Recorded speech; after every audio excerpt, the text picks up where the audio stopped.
The night I signed the divorce papers, I wandered the streets of New York alone. It was raining in Manhattan, cold wind cut between the skyscrapers, chilling me to the bone. My bank accounts had already been frozen. My apartment access had been revoked, and my phone balance showed less than $40 left. Dragging my suitcase behind me, I sat outside a 24-hour convenience store, mechanically scrolling through job listings on my phone. Almost every position required long-term work history or a permanent address. And at that moment, I had none of those things. Just when I was about to give up, a new listing suddenly appeared on the screen. Live-in nanny wanted. The words accommodation included immediately caught my attention. I never expected the family behind the listing to be the Blackwoods. At that moment, I stood outside a private estate on the North Shore of Long Island, beside an elderly butler with an unreadable expression. Miss Carter, there's something I need to make clear before you enter this house. Mr. Blackwood is looking for a guardian for the young master, not a partner for himself. Several women misunderstood that distinction before you. I hope you won't. I lowered my head slightly and kept my eyes down. Honestly, this job sounded perfect to me. I had finalized my divorce that very morning. The thought of getting married again was the last thing on my mind. But as long as I had somewhere to stay, I wouldn't have to spend the night wandering the streets. To me, this opportunity felt like a lifeline. I nodded immediately. I understand. I won't have any inappropriate thoughts. The butler finally seemed somewhat satisfied and led me down a long hallway. The air carried a faint cedarwood scent, an oppressive aura unique to a powerful alpha's territory. Then we entered the dining room. At the far end of the enormous table sat a young father and son locked in a silent standoff. The tall man held a child's dinner plate in one hand, exhaustion faintly visible between his brows. Across from him, the little boy sat with his lips tightly pressed together, refusing to cooperate. The silence in the room was almost unsettling. After a long moment, the man finally let out a low sigh. It looked harder than negotiating a billion-dollar Wall Street merger. He pinched the bridge of his nose and spoke quietly. Noah, just one bite, okay? The boy turned his face away stubbornly. Sir, the new applicant has arrived. The man finally looked up. He wore simple black slacks and a white dress shirt, the top two buttons undone loosely, revealing the sharp line of his collarbone. His sleeves were rolled neatly to his forearms, exposing pale skin and lean muscle beneath. I recognized that face instantly. Alexander Blackwood, one of the most dangerous alphas in North America. His gray-blue eyes were cold as ice. One glance from him was enough to make people instinctively back away. And yet, for some reason, I wasn't afraid. His gaze swept lightly over me and paused for half a second. The restless alpha pheromones lingering in the room suddenly calmed. Something flickered in his eyes.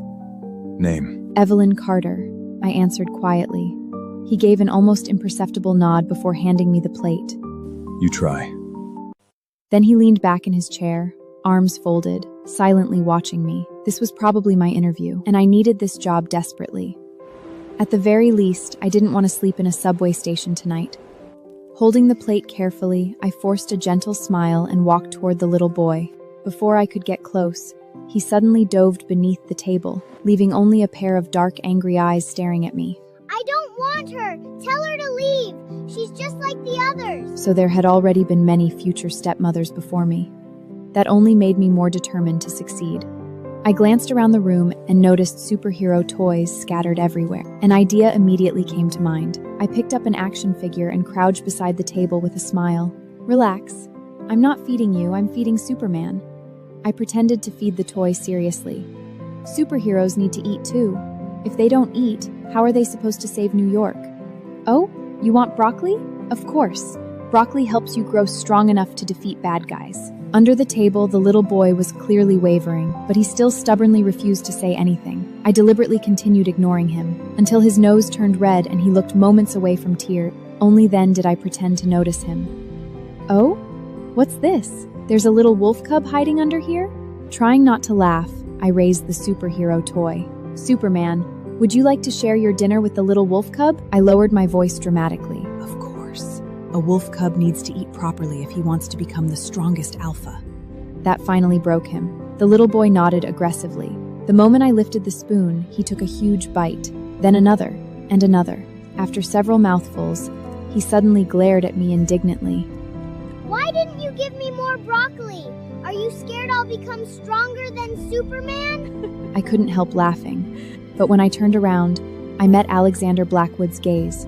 For the first time, the cold sharpness in his expression softened. Something unfamiliar flickered within those gray-blue eyes, as though he had finally recognized something he'd been searching for all along. That very evening, I moved into Blackwood Manor. The entire estate has 3 floors. Noah and I stayed on the 2nd floor, and Alexander stayed on the 3rd. Before going upstairs, the old butler Harris purposely stopped, his expression serious, and reminded me, Miss Carter, there's something you have to remember. Absolutely never go up to the 3rd floor without Mr. Blackwood's permission. I froze for a moment. Harris didn't change his expression as he continued. A lady once snuck into the master's room late at night, trying to become the lady of the Blackwood household. She almost got thrown out the window. Mr. Blackwood greatly dislikes it when others overstep their boundaries. I nodded immediately. I understand. To be honest, I don't have the headspace for that. At this point, I just want to hold on to this job. Not to mention, an alpha on Alexander Blackbourne's level, he's just not someone I can afford to mess with. Noah is only 5, but surprisingly independent. He sleeps on his own at night, which is a huge relief for me. The next afternoon, Alexander came home, and there I was squatting in the front yard feeding Noah. Actually, scratch that. Noah was on a leash, sitting side by side with the family's Alaskan Malibut on the lawn, having an eating contest. Big dog takes a bite, Noah takes a bite. It was surprisingly wholesome, and kind of fierce, too. Alexander had just stepped out of the car when he falls.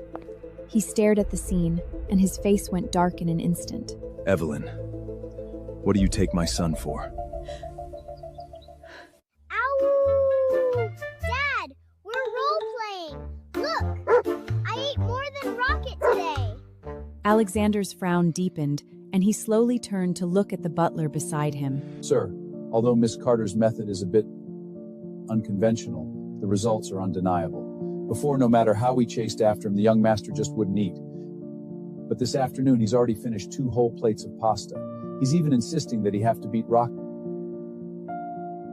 The man silently watched his son demolish broccoli, steak, and mashed potatoes, his expression growing more and more complicated.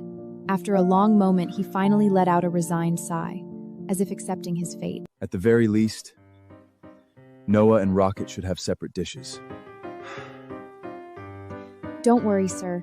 Rocket's a very clean dog. He hasn't so much as touched Noah's spoon. Alexander's temple pulped a little, like he was about to say something. But then he just squeezed his eyes shut, turned, and walked into the house. The sun was slowly setting. Noah held the leash, running across the lawn and how-wow like a wolf. Rocket was running wild with excitement too. I was laughing so hard. Little did I know, behind the floor-to-ceiling window on the 2nd store, Alexander stood there quietly, watching us. Miss Carter is practically magic. Before, the young master wouldn't eat, wouldn't talk, wouldn't even go outside. But she's only been here 1 day and everything has changed. Sir, I think this time, we've finally found the right person. By the time I brought Noah back inside, Alexander was already seated in the 1st floor living room, long legs crossed, watching the business news. His aura was still so intense you didn't dare look straight at him. I just took the leash off Noah when Alexander suddenly said, Evelyn, let's talk. Evelyn, let's talk. Okay, Mr. Blackwood. I gave Noah to the maid, then sat properly across from him on the sofa. Alexander looked up at me. You're great with kids. Have you done this before? I took care of my ex-husband's sister's kid for 2 years. At the time, Ryan's family thought I wasn't making enough, so they told me to quit. But once I did, they figured I was worthless, just staying home. So they went ahead and fired the babysitter and made me watch their children. Alexander listened in silence. His gray-blue eyes were deep, unrecedable. After a moment, he suddenly asked, According to your file, you just got divorced? Hmm. Reason? We're from different worlds. It was quiet for a moment. Alexander looked at me, his gaze heavier than usual. You should have already seen the job posting from yesterday. Noah's a special case. He has no sense of security. He doesn't want to go out, doesn't want to meet strangers, and he really resists going to school. And I don't have much time to spend with. So, I need someone who can stay by his side long term. a real mother figure. If you're willing to stay, we'll sign a prenuptial agreement. Assets will remain completely separate. You won't be taking on any risk. Families like theirs were all the same. Even though my first marriage had started because of love, the gap between our social status had been too large. Ryan's family still insisted on a prenuptial agreement. So when we divorced, I walked away with almost nothing. And a family like the Blackhose, an old money dynasty at the very top of New York society, would naturally treat marriage even more cautiously. After hesitating for a moment, I finally spoke. Actually, I only need a place to stay. We don't necessarily have to legally marry. Alexander looked up at me. The marriage is for Noah. I need to give him a stable family structure. And marriage is the most effective legal protection. He sounded as though he were discussing a business contract, and somehow, that made me feel strangely reassured. Then we'll do it your way. After the marriage, I'll transfer $20,000 into your account every month for personal expenses. That part mattered to me more than anything. After all, I had already learned what happened when money was left entirely in someone else's hands. I hesitated before quietly asking, if we ever divorce in the future, will I be allowed to keep that money? Alexander looked mildly surprised by the question. He watched me silently for 2 seconds before answering. Of course. It already belongs to you. Only then did I finally relax. That's good.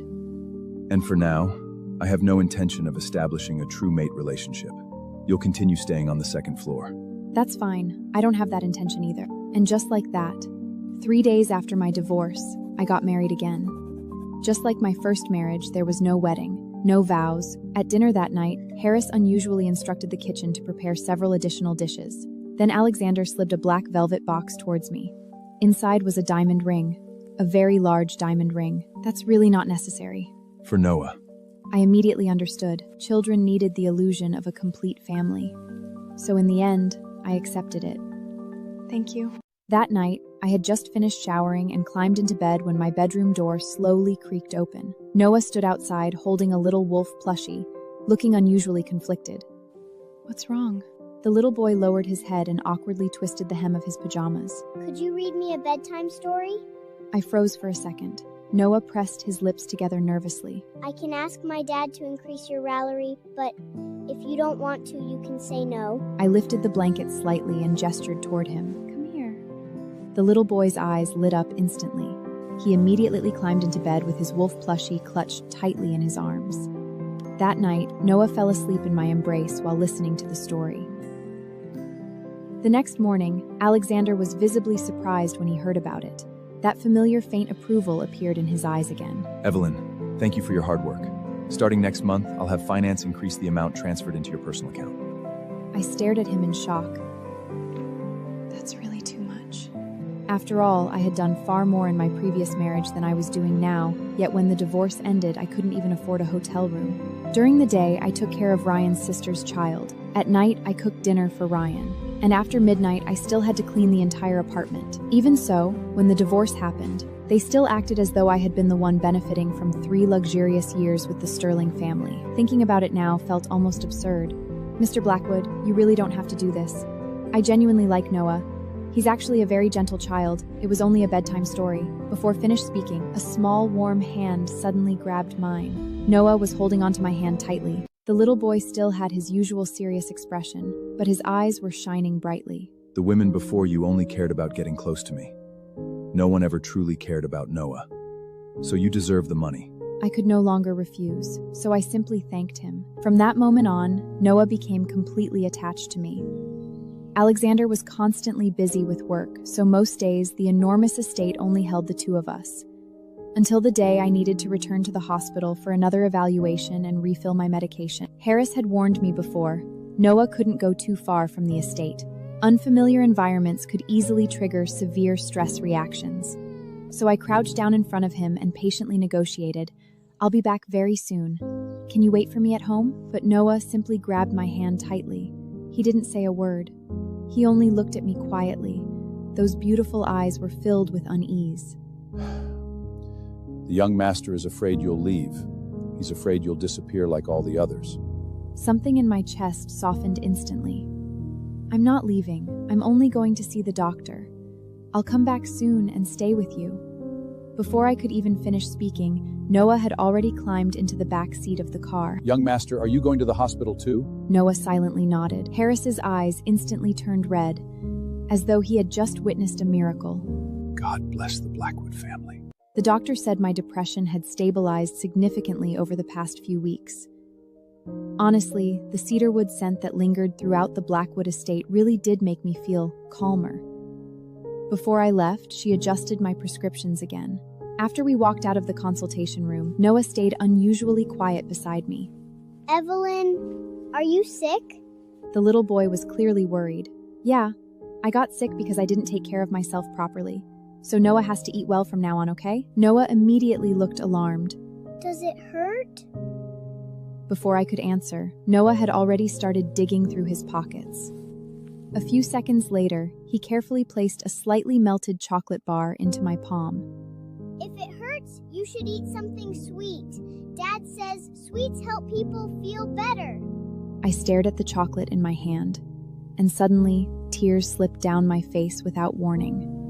During those 3 years with the Sterling family, every time I cried, they called me too sensitive and too emotional. You're exhausting, Evelyn. And yet now, this little wolf cub, who clearly lacked security himself, was willing to give me his favorite chocolate. I pulled Noah tightly into my arms. The little boy obediently curled up against me and even awkwardly patted my back the way adults comfort children. Evelyn, I will sure to eat properly from now on. When I grow up, I'll protect you. I burst out laughing through my tears and rubbed his soft hair. Then you'd better grow up quickly. By the time Noah and I walked out of the hospital, a black Bentley was already waiting outside. Alexander was leaning against the car, his tall figure cold and elegant enough to look like he belonged on a magazine cover. I walked over while holding Noah's hand. Mr. Blackwild, what are you doing here? Alexander immediately lowered his gaze to check Noah's condition. After confirming the boy hadn't suffered any stress reaction, he visibly relaxed. Harris told me Noah left the estate with you. I was worried. Noah rested against Alexander's shoulder but still held tightly onto my hand. Dad, as long as Evelyn is here, you don't need to worry. Alexander paused slightly. Then he slowly looked up at me. I know. That night, Alexander offered to increase my allowance again. I nearly panicked, trying to refuse. Then, is there anything you need? I hesitated for a long time before quietly saying, "Could you maybe help me find a cheap used car? It would make going out much easier." You can use any car in the garage. No, the cars in your garage are way too expensive. I'd be terrified to drive them. Every vehicle owned by the Blackhoods cost a ridiculous amount. I honestly suspected I couldn't even afford the insurance on them. Alexander stayed silent for 2 seconds. The next morning, a used SUV was parked beside the Blackwoods' luxury cars.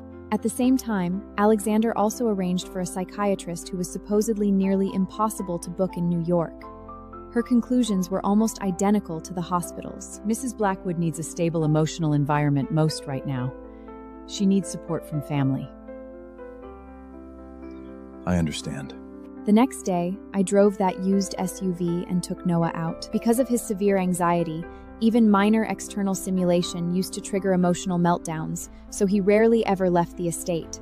Now, I wanted to slowly help him reconnect with the outside world. We went to the amusement park first, then stopped by Trader Joe's to buy groceries. By the time we finished shopping, my hands were full of bags. Noah followed behind me carrying a single grocery bag with a tiny frown on his face. Evelyn, this is heavy. But my hands are full too. Can you help me a little longer?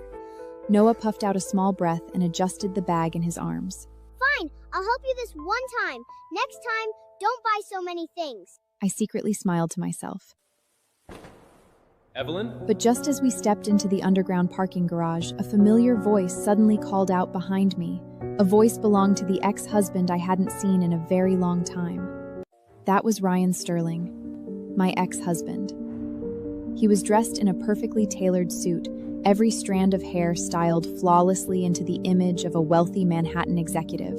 Even after more than a month apart, hearing his voice still made something ache faintly in my chest. We met in college. Back then, Ryan had loved me so fiercely it almost felt unreal. At our wedding, he promised he would spend of his life protecting me. I had grown up feeling invisible in my own family, so I clung desperately to that promise. But everything changed after he officially took over Sterling MedTech. I couldn't become the polished society wife his family wanted. So gradually, everything about me became unacceptable. He asked me to quit my job.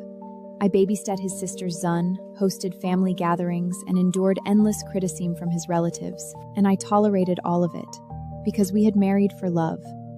Then one night, I found him kissing another woman inside a private members-only club in Manhattan. Something inside me shattered completely. I begged him to promise me it would never happen again, but the Sterling family acted as though I was the unreasonable one. His mother said, "What successful man doesn't fool around a little?" Ryan even told me I had become too emotional because he had spoiled me too much. Meanwhile, my depression became worse and worse. My doctor warned me that I couldn't continue living under that kind of stress. So in complete desperation, I filed for divorce. According to the prenup, I would leave the marriage with absolutely nothing, and I signed without hesitation. 4 years together, 3 years of marriage, that was how it ended. A flicker of contempt crossed his face. Evelyn, a Columbia graduate working as a nanny? Seriously? That's none of your business. Evelyn, you still don't get it. The moment you married into the Sterling family, you represented our name. Ryan, we're divorced. I don't belong to you or your family anymore. Divorced or not, you're still my ex-wife. People are always going to connect you to me. His gaze swept over Noah, then shifted toward the used SUV behind me. The contempt on his face only deepened. You're embarrassing yourself. I didn't want to hear another word from him. More importantly, I didn't want Noah hearing any of this. So I grabbed Noah's hand and turned toward the car, but Ryan suddenly caught my wrist. Evelyn, things haven't been going very well for you lately, have they? His gaze slowly traveled over me. Do you miss being Mrs. Sterling yet? Admit you were wrong? Maybe then I'll consider getting back together with you. The women outside never meant anything to me. As far as I'm concerned, you're still the only woman I've ever considered as my wife. Fix that attitude of yours. Apologize to my family, and then I yanked my wrist out of his grip. Keep that precious position for yourself. I don't want it, Mr. Sterling. On the drive back, my phone suddenly started ringing. The caller ID made my chest tighten. It was Connor, Ryan's nephew, the little boy I had taken care of for almost 2 years. I had blocked every member of the Sterling family after the divorce, everyone except him. I kept telling myself that children weren't responsible for the cruelty of the adults around them. After 2 years together, I truly believed Connor and I had shared something real. I answered the call anyway. Hi, Connor. Evelyn, my mom wants to talk to you. His tone was hostile and impatient. Every bit of warmth inside me disappeared instantly. A second later, Ryan's sister grabbed the phone. Her voice was sharp with disgust. Evelyn, I heard you're working as a nanny now? Seriously? Do you have any self-respect at all? Honestly, Evelyn, I shouldn't be surprised. You've always been this pathetic. I hung up immediately and blocked the number. Then I slowly pulled the SUV over to the side of the road. Finally, I completely broke down. I harried my face against the steering wheel and cried uncontrollably. I didn't know how long I stayed like that. Evelyn, here. I froze. I had completely forgotten Noah was still sitting behind me. The little boy was holding out a wrinkled tissue with both hands, staring at me with wide, worried eyes. Wipe your face. I'm sorry. Did I scare you? Harris had warned me many times that Noah was extremely sensitive to stress. I was terrified I might have frightened him. Evelyn, I'm not scared. If you want to cry, you can cry. I'll wait for you. Thank you, my little hero. I'm okay now. Let's go home. That night, I felt completely drained and went upstairs early. Evelyn, may I come in? I had just finished showering and my hair was still damp. I quickly tightened the belt of my robe before answering. Come in. Alexander stepped inside wearing light gray loungewear. His dark hair fell loosely across his forehead, softening the sharpness of his usual appearance. He sat down in the chair beside my bed. His gaze briefly landed on my damp hair before he awkwardly looked away and glanced around the room instead. Why don't you wear the clothes in the dressing room? They're too expensive. I'm not used to wearing things like that. My marriage to the Sterlings had taught me one painful lesson. Never force yourself into a world that was never meant for you.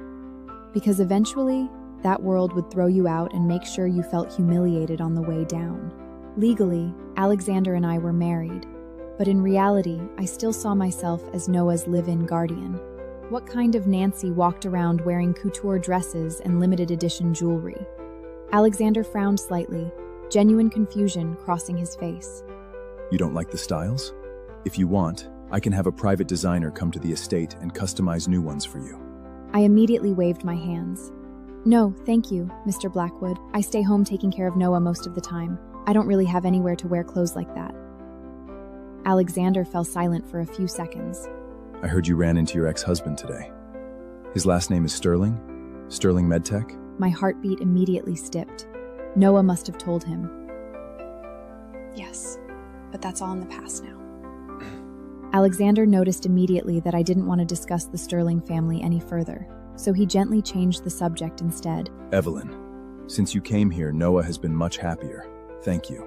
His tone was sincere. Those gray-blue eyes stayed fixed on me with unsettling intensity. I looked away first.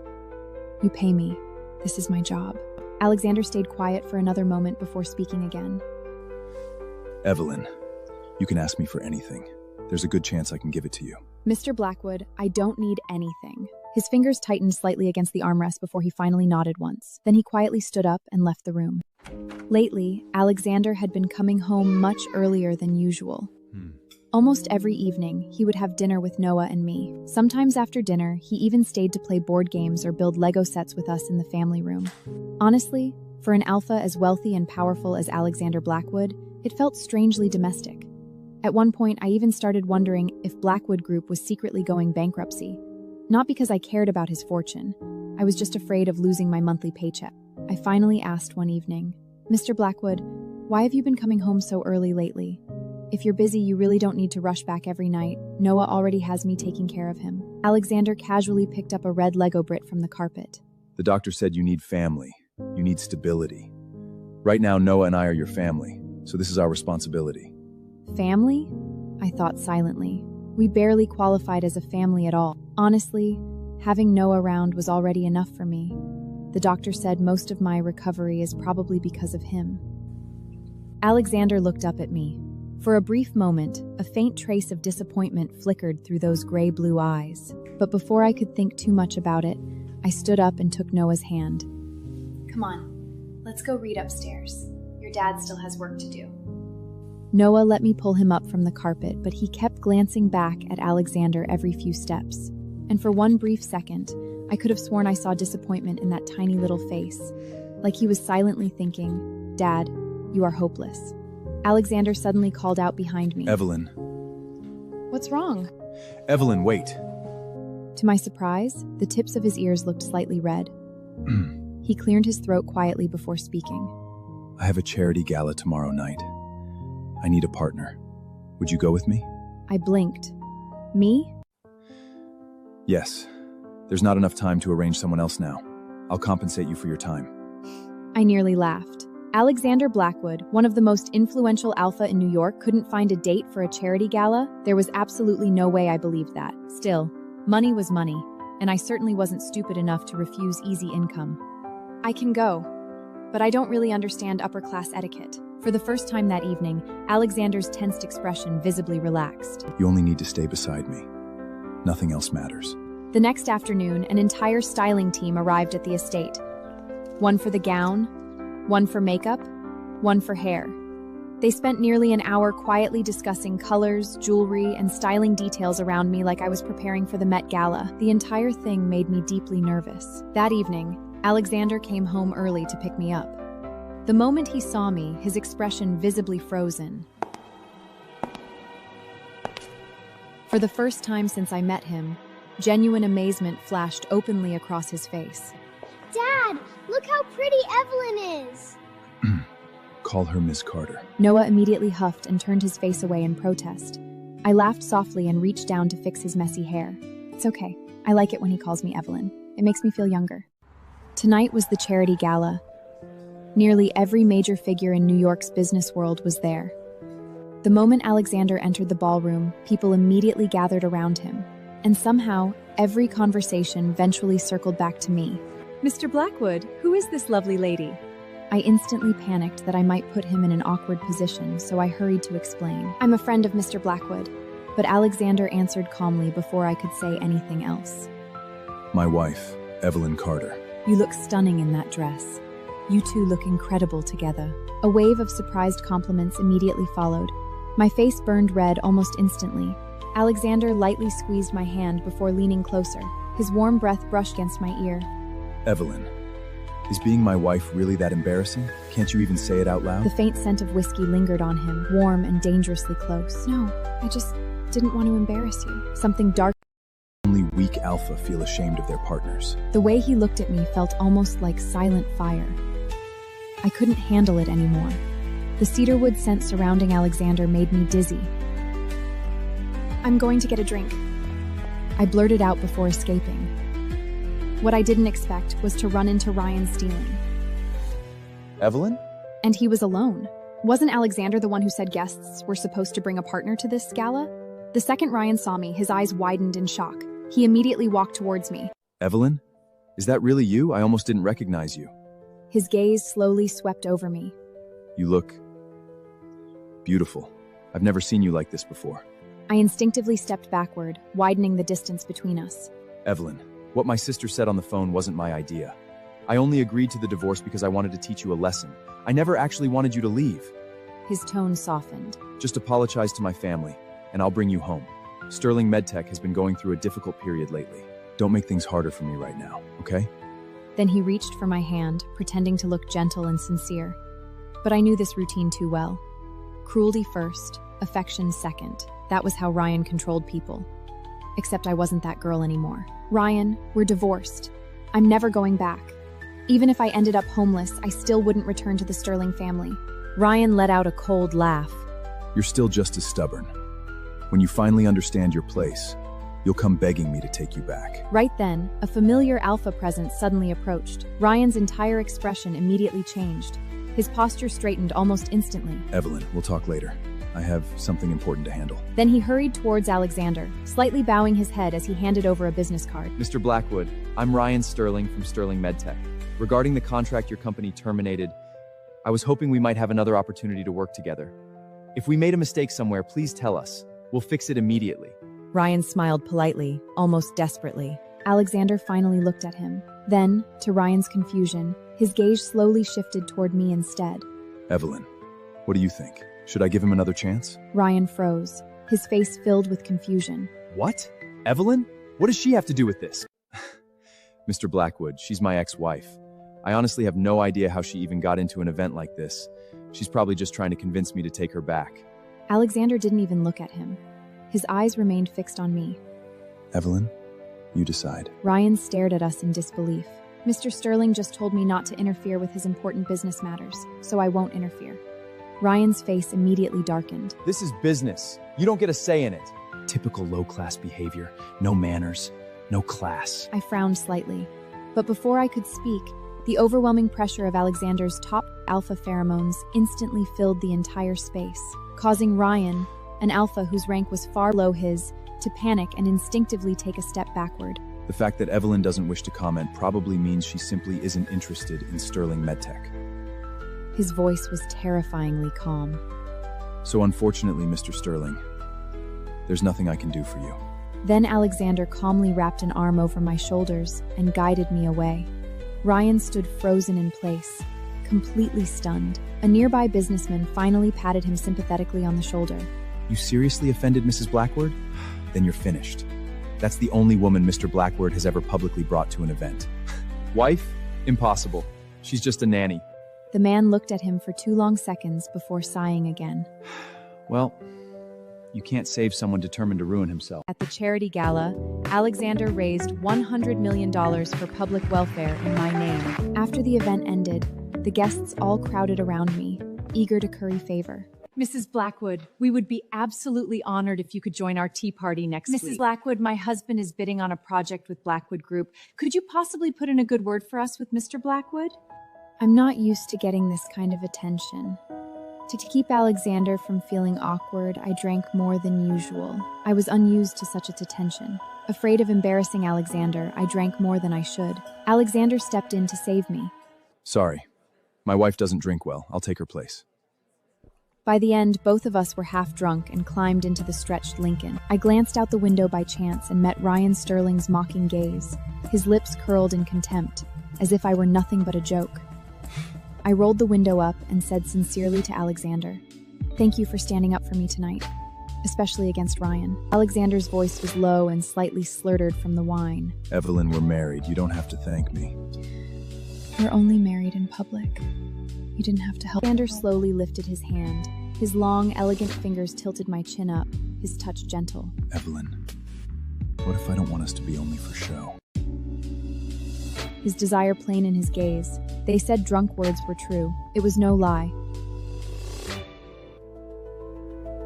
I turned my face away, avoiding his touch. Mr. Blackhill, you're drunk. Alexander froze. He curled his fingers into a loose fist and sat back. He pinched the bridge of his Ned. I'm sorry, I did drink too much. After that, the car fell completely silent. An awkward, tingling warmth hung in the air. I sat stiff as a statue, too nervous to move. Thankfully, Noah was waiting for me at home. As soon as I stepped out of the car, he came running with his picture book. I quickly took his hand and escaped upstairs to the second floor. That night, after I put Noah to sleep, I opened my phone and looked at job listings. Ryan had been right about one thing. I had a good degree.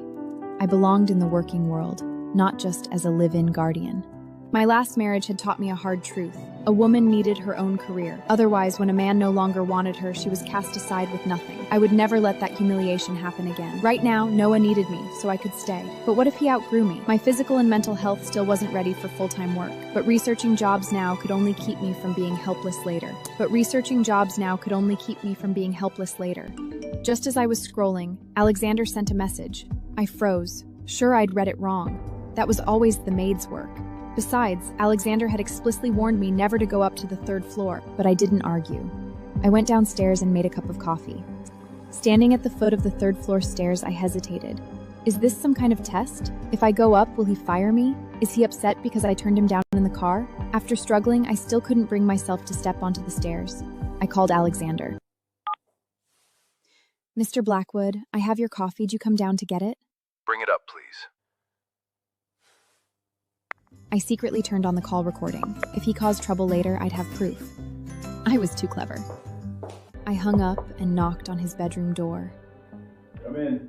I had no choice but to push the door open. My eyes immediately met Alexander's. He had just showered, wearing only a black bathrobe. The belt tied loosely around his narrow waistband of his firm chest was exposed. Crystal droplets dripped from his hair, sliping down his perfect jawline over his chest muscles and disappearing into the robe. It was a stunning, almost indecent sight. I quickly lowered my head, too flustered to look again. Alexander took the coffee. His fingertips brushed mine. I tensed and stepped back in a panic. Are you that afraid of me, Evelyn? Do I look like a monster to you? My face burned red. I turned to flee at once. Evelyn. You can enter my room anytime you want. The words came out of nowhere. I didn't stop. I hurried downstairs. The next morning, I woke up dizzy with a sore throat. I must have caught a cold from drinking too much and sleeping badly.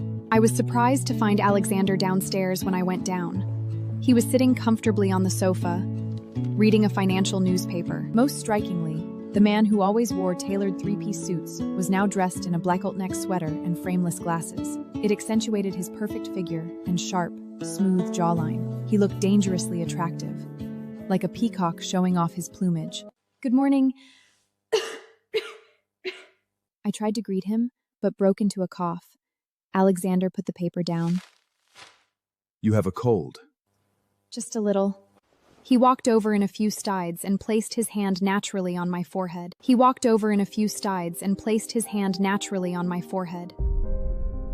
I tensed all over. It's not serious. I'll just eat some medicine. Sit and rest. I'll get it for you. He gently guided me to the sofa, then walked toward the kitchen on long legs. He stood tall, pouring water quietly, the picture of a perfect, devoted partner. I couldn't help wondering what Noah's mother had been like, to deserve such a remarkable man. Drinking the medicine, I didn't want to disturb his work, so I whacked to my room. I slept for a while, then woke up groggy to an unknown call. I answered. Evelyn, it's me. Ryan's voice came through. I was about to hang up when he rushed to say, Don't hang up. I'm right outside Blackwood Manor. Come out now, unless you want this to reach Alexander. I truly didn't want this mess exposed to him. I didn't want my humiliating past laid bare for anyone to see. As soon as I stepped out, Ryan rushed up to me. Evelyn, are you done making a scene?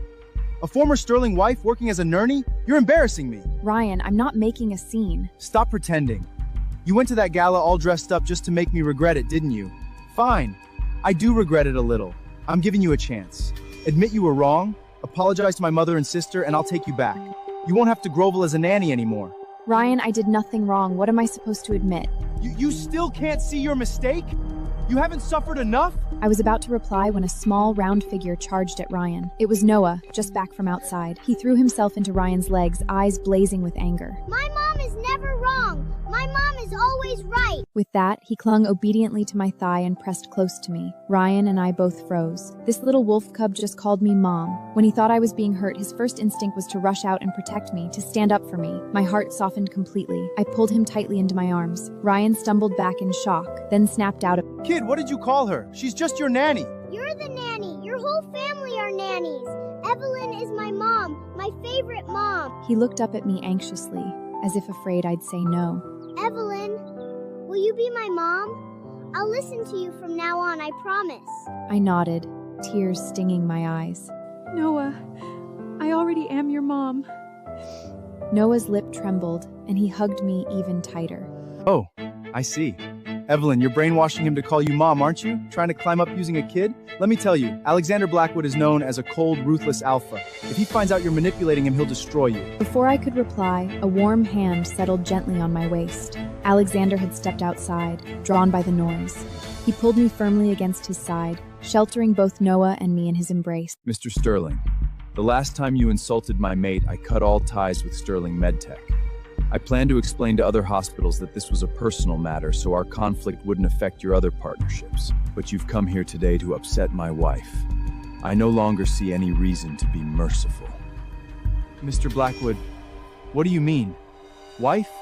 Who is your wife? Ryan went completely still. His smirk vanished in an instant. Alexander took a strand of wind-tousled hair behind my ear, his gaze never leaving Ryan's. Can't you tell? Or do you only believe what you want to believe? Evelyn is my wife, and she is the mother of my child. Ryan swayed, nearly collapsing. Alexander turned to Harris. Show him out. If anyone bothers my wife again, call the police immediately. With that, he took Noah from my arms, kept one arm wrapped securely around me, and led us back inside. Once we were inside, I quickly pulled away from Alexander's embrace, feeling flustered. I took Noah's hand and led him back to my bedroom. Noah, where were you all day? I didn't see you at all. Ugh, don't even ask. Dad sent me to kindergarten. Really? Why suddenly kindergarten?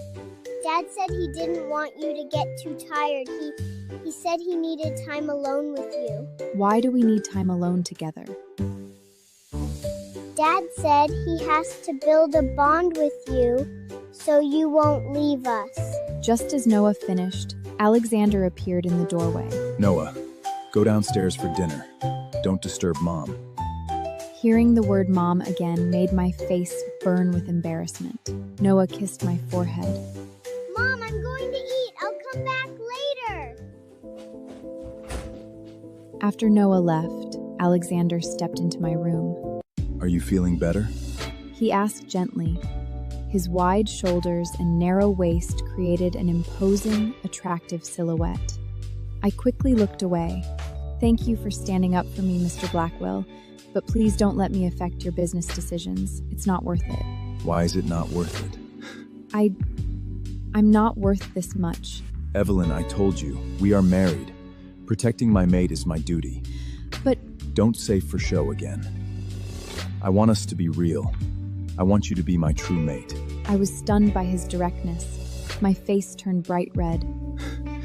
I'll give you time to adjust. But right now, I'd like to claim my rights as your husband. Before I could react, he leaned in. His warm, long fingers gently brushed my cheek. He kissed over. I held my breath, my heart pounding.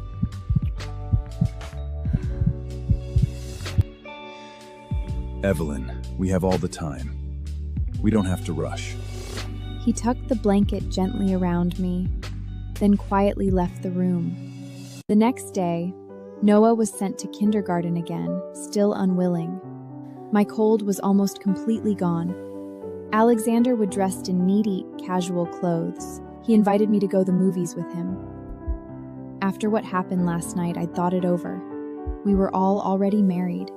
If we could really build something real, it wouldn't be so bad. I changed into a dress and got into his car.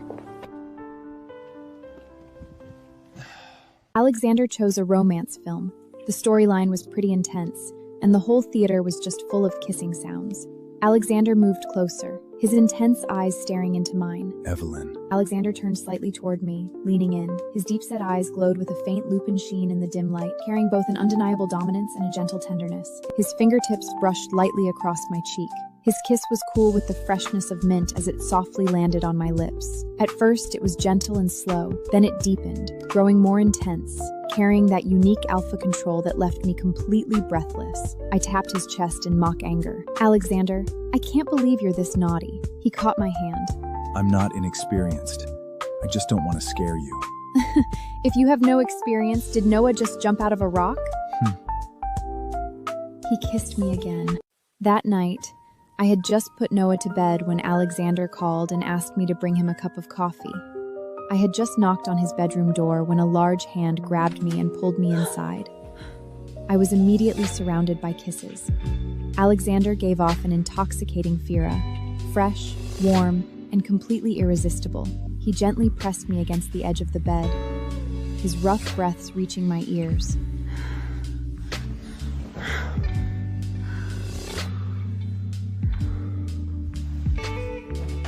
Alexander's fingertip gently touched the back of my neck, the spot where an alpha werewolf marks his chosen Luna. A faint glow flickered and faded. There was no visible wound, but an invisible bond lingered. Evelyn, from this moment on, you're my Luna.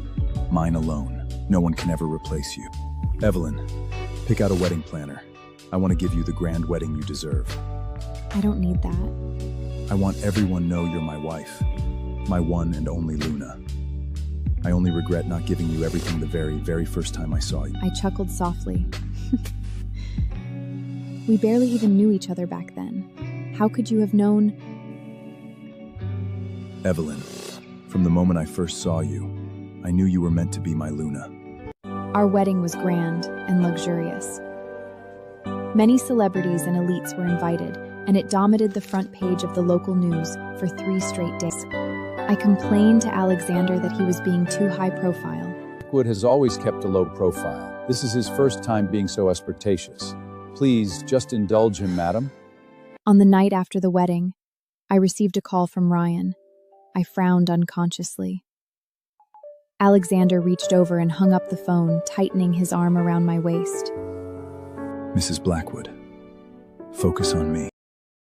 Alexander twirled my hair between his fingers and spoke a little awkwardly. Evelyn, I want to tell you a secret. I hummed softly in response.